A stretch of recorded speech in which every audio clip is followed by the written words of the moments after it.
Hello YouTube and Patreon, this is Nathan P. Butler, and this is our project update for the month of June 2021. I am recording this a little bit early. I'm recording it on June 18th.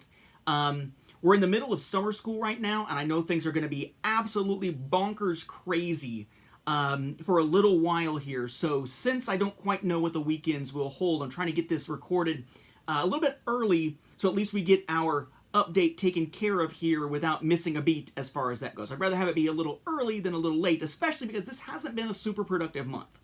So first, let me thank all of you who are backers over there on Patreon. That is, again, patreon.com/NathanPButler.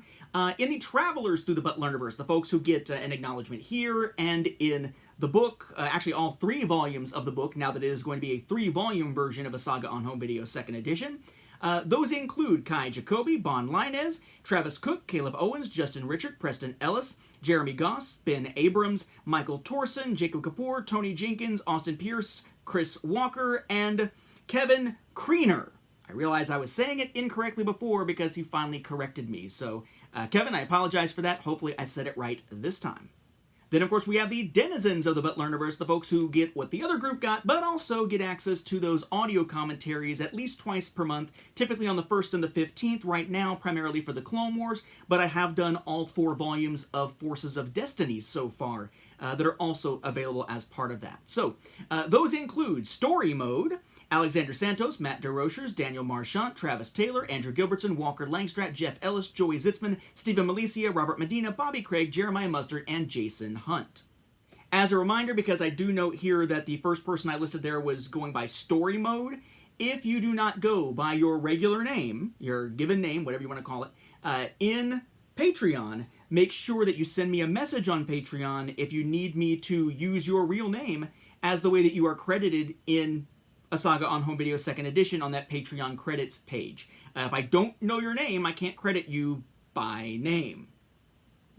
But it's totally fine for me to say it like that on here if you'd like me to. I want to make sure the book is as accurate as possible rather than going by people's nicknames or usernames, if at all possible, unless those people are actually uncomfortable with the idea of their real name being credited. But I would think that if you're doing a backing, and that's one of the things you would get as a reward, why not make sure it's your real name so you can show people that you're in there.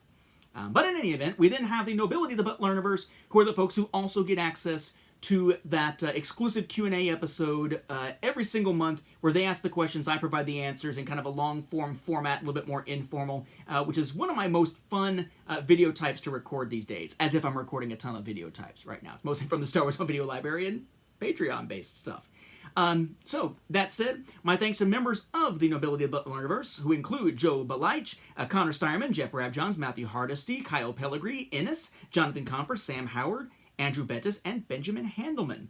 And again, if you are not using your full name, feel free to be like Innes, who messaged me with a last name, so that I can then place that into the book. I would also note with this, when it comes to putting the credits page together in the book, this is a way to thank supporters, people who have financially supported in some way, even like $1 for 1 month, to this whole process and everything.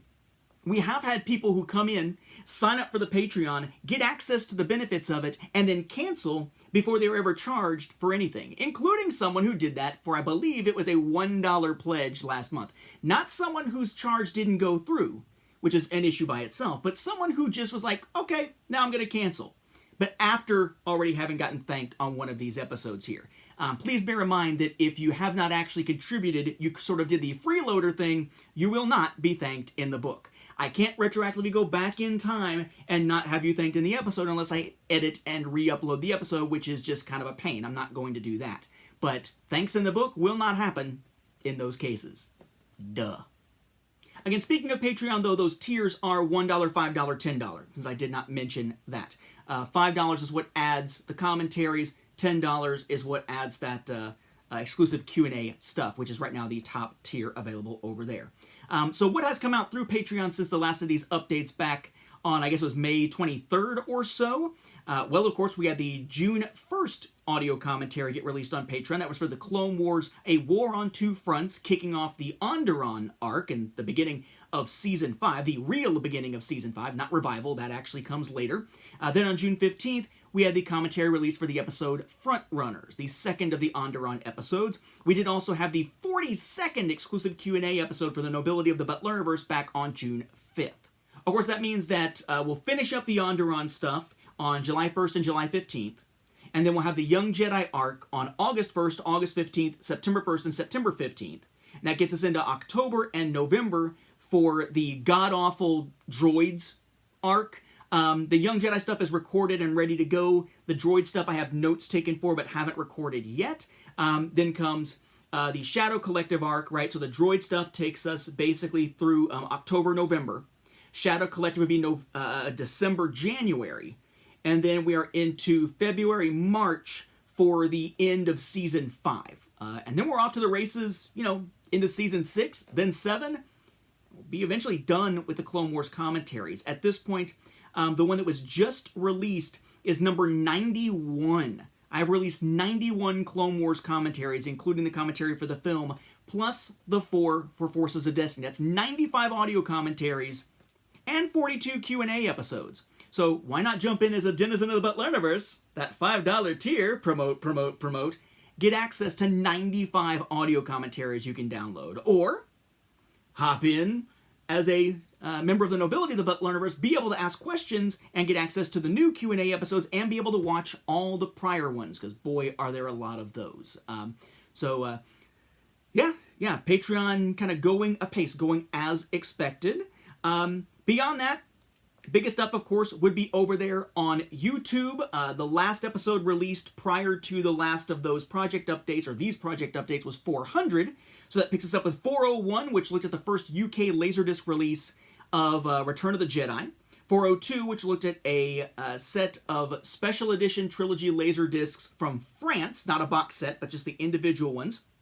403 gave us a look at 2 different VHS release versions of the mythology of Star Wars with George Lucas and Bill Moyers, which is pretty cool. Then we had 404, which looked at a episode of Myth Makers on VHS from the UK featuring Jeremy Bulloch. That was actually a limited edition signed copy. Then episode 405 took a look at the Nintendo 64 Change the System thing, where it's basically like a promo VHS, which, by the way, when I did the episode, the promo VHS that I showed you was damaged. I keep looking back at my shelves, but I forgot I moved it to another shelf. I was damaged, right? It almost got stuck in my VCR. I had to kind of push it a little bit to get it to come out correctly. But I had it, thanks to Arnar Christiansen pointing it out, Arnar Marvin Christiansen pointing it out. So I picked it up off of eBay. And it arrived damaged. It's fine for the collection for now. Figured out what was on it, showed it on the show. Then as a result of that, Matt DeRogers, who is one of the backers on Patreon, decided, you know what? I'm going to pick one up too.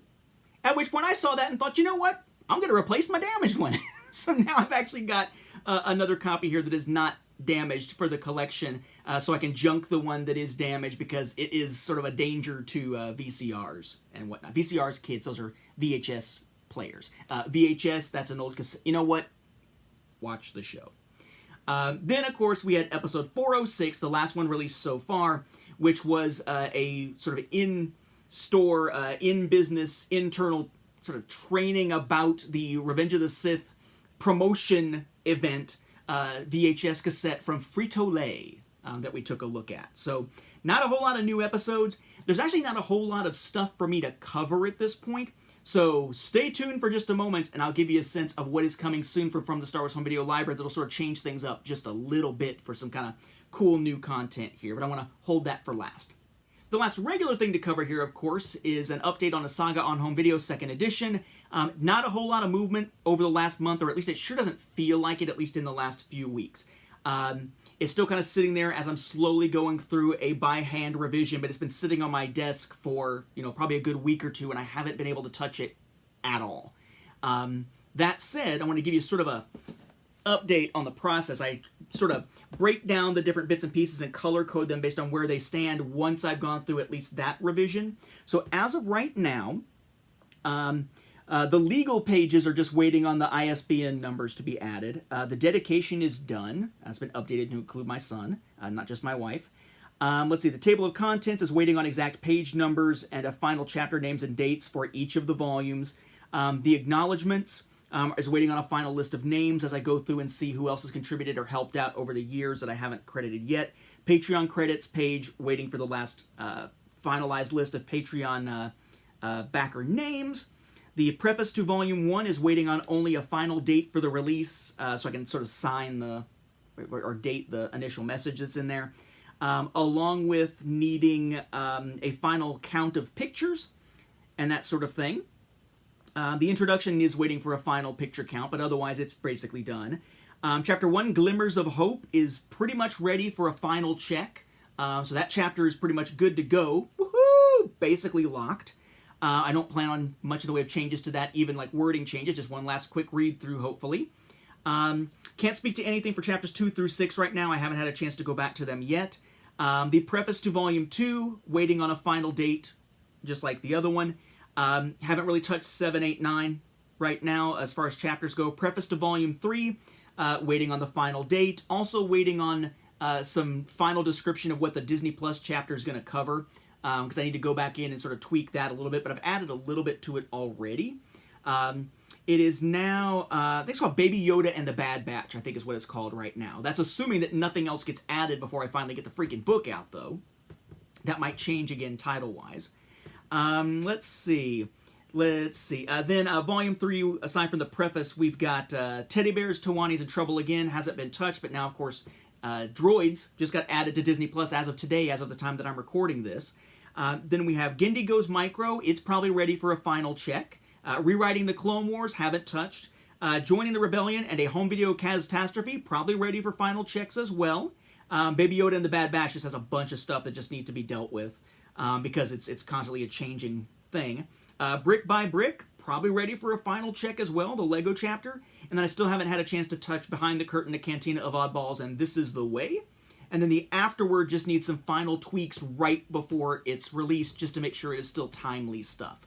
So we've got, 5 chapters that are pretty much ready for their final checks. One that is definitely nowhere near the Disney Plus one, but thankfully it's not a heavy one.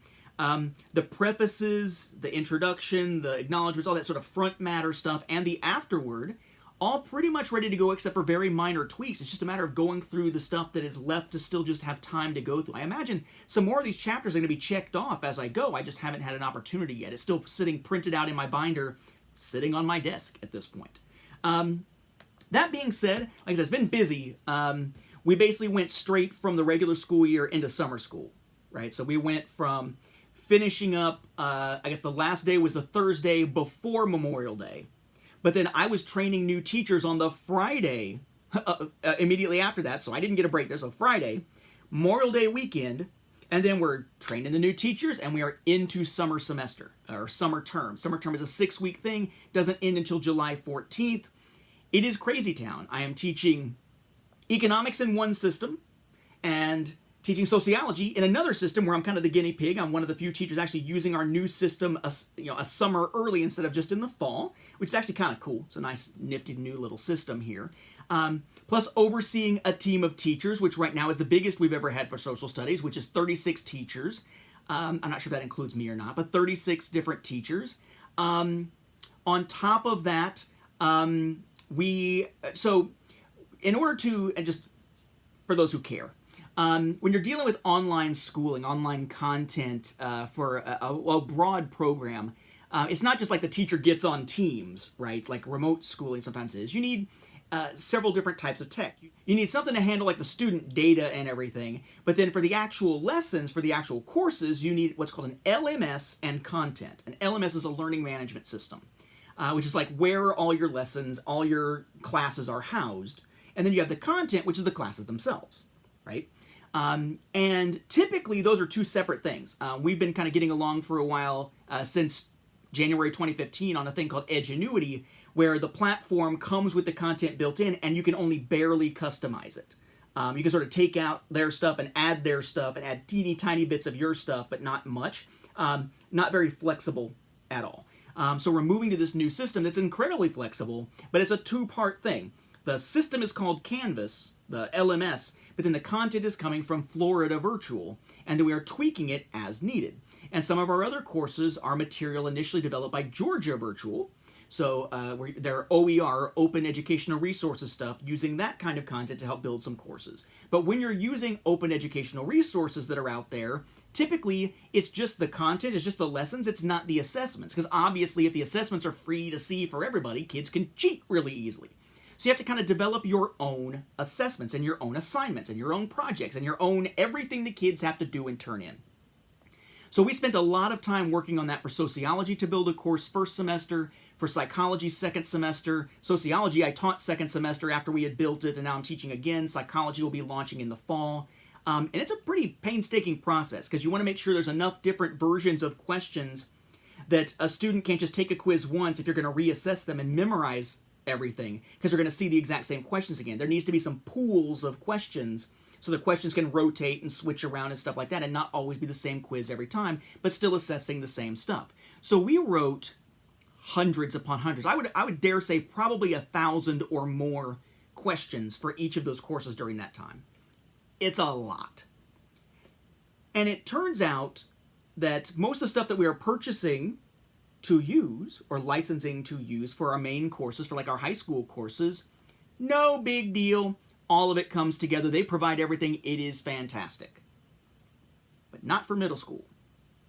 Apparently, the middle school courses are either so different, or they are crappy, or they don't exist, or something. So we don't have any middle school courses that we're getting from the same people we're getting everything else from. We have to build them. So over the summer, we have a team member whose sole function is to build and develop these courses using open educational resources. But it's OER, which means somebody has to make all the assessments for them. And we hired somebody to do it, who bailed for at least 6th grade. So guess who got roped into writing the exam questions and all the assignments and projects and everything for 6th grade over the summer while also teaching summer school? He's got 2 thumbs, as a hint. So it's not as crazy. I only had 270 questions to write. I'm down to 46 at this point, due in a matter of days. And then I'll start working on the regular non-test question multiple choicey type assignments. Not bad per se. It's a lot. But certainly something I can handle. But it just means that time is getting sucked up. Much of my weekend time is being sucked up working on that, as opposed to being able to work on anything else like the book or really recording much here. So you combine summer school with that and everything else, it's just sucking up more time than I thought it would during the summer. But I am looking forward to the end of July where I got 2 weeks to just do stuff because I won't be working at the time anymore. I have not had more than a 2-week break since August of 2014. And this will be another of those 2-week breaks. So I'm looking forward to that. But one of the things that's coming up, I said one last thing would come up here. I did want to explain why it was not a very productive month, though, and why it may not be next month either. But one of the things I've noticed is, if you look back at my shelves, creaky, creaky, creaky, creaky, there's not really a whole lot that's in this little teeny tiny stack here on the left-hand side of that shelf that I haven't touched on yet, and there's not much sitting in the closet. There's only a few things sitting on another shelf off to the side here that you can't see. As if you can see the closet. You can't see the closet either. Basically, what we've got is a situation where most of what is to be covered has been covered.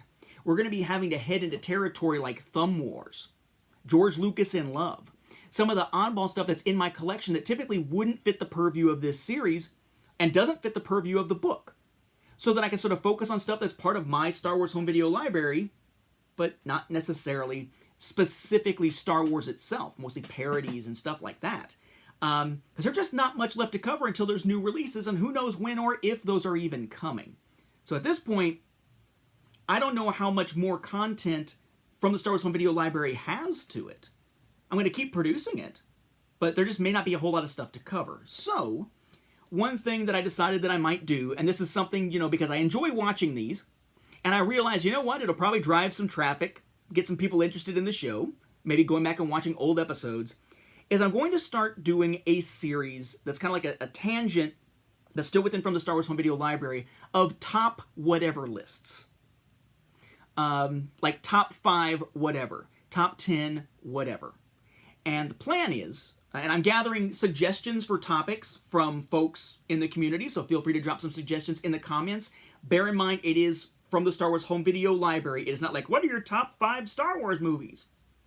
That's not a home video specific topic, really.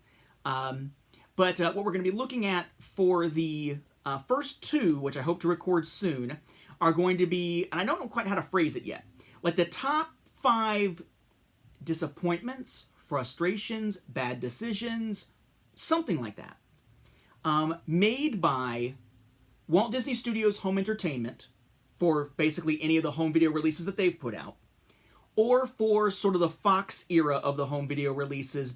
And I say Fox era because, of course, they were 20th Century Fox Video, they were CBS Fox Video, Fox Video, 20th Century Fox Home Entertainment, and they just kind of kept changing their names over time. Plus, there was Magnetic Video kind of jumping in there with it and kind of being added into the mix.